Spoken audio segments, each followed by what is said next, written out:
Hey y'all, welcome back to Self-Care Haven. Today's topic is going to be triangulation, which I'm sure you guys are very familiar with if you've studied the tactics of narcissistic abusers. Triangulation, in short, in the context of romantic relationships, usually involves bringing in another person into the dynamic of the relationship. And this can happen in several different ways. It can happen as a love triangle. So usually the narcissist is triangulating his or her ex-boyfriend or girlfriend with his or her current source of supply, which is usually you, the new victim, right?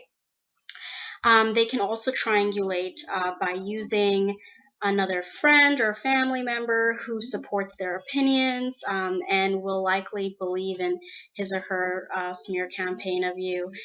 So they can be platonic. It can also be a love triangle.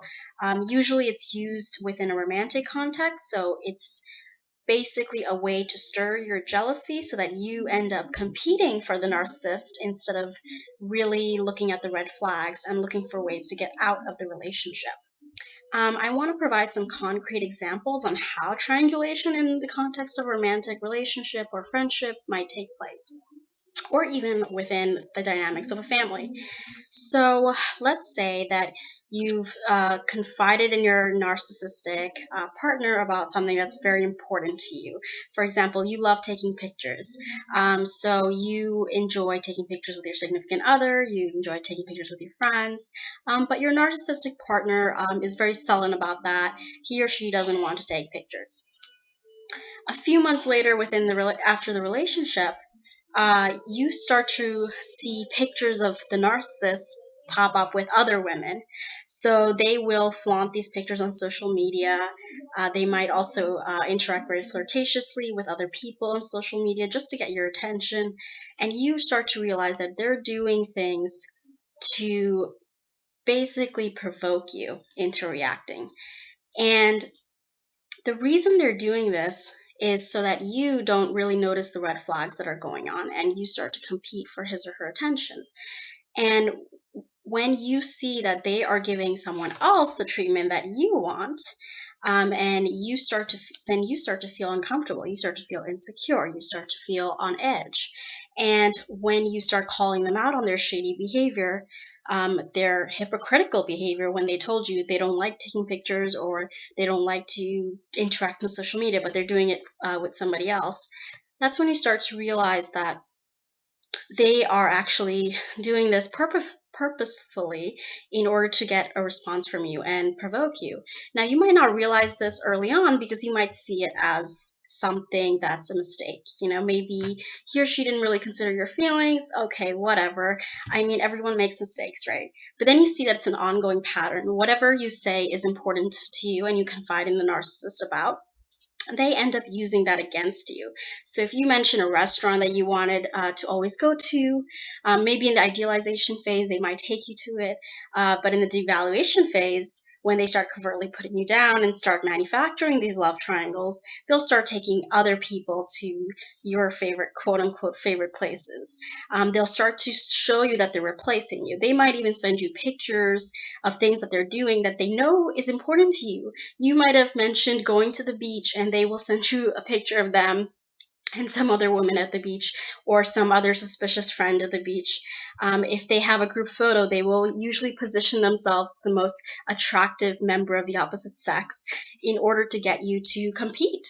And it sounds ridiculous, it sounds contrived, but it is. It's all ridiculous and contrived and a way to provoke you and make you feel insecure and make you feel like you have to compete for his or her attention. And it gives them a lot of satisfaction and supply. And while they're doing that to you, the other person who's also being triangulated, it's like killing two birds with one stone. I mean, with one action, he or she has triangulated both of you, and he or she is getting attention from both of you and is getting supply from both of you. So it's a very, very effective technique, right? Another way in the context of a friendship that a narcissist can triangulate you is if you have a narcissistic friend, they might triangulate you through gossip. So they might pit both you and your other mutual friend against each other, so that you two end up disliking each other, having no idea that actually the narcissist set it up. So this gossip and this slander and these rumors are actually false. So they might create a rumor that you don't like your mutual friend, or you said something, you spoke badly about your mutual friend, and then they tell that mutual friend, oh, so and so said this about you, but I'm just really concerned, or something like that.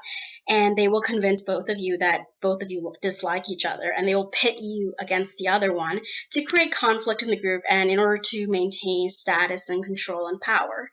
In a family dynamic, the narcissistic parent can pit two siblings against each other, creating a kind of golden child versus scapegoat, black sheep dynamic, where one sibling is treated as the golden child and the other one is the black sheep. But they may choose to devalue or idealize either one at any point to regain control, depending on the circumstances. So there you have it, some of concrete examples and various contexts in which triangulation can take place. It's not just in the context of love triangles, but that is one of the most popular ways that it takes place within romantic relationships with narcissists. Now, I want to hear from you.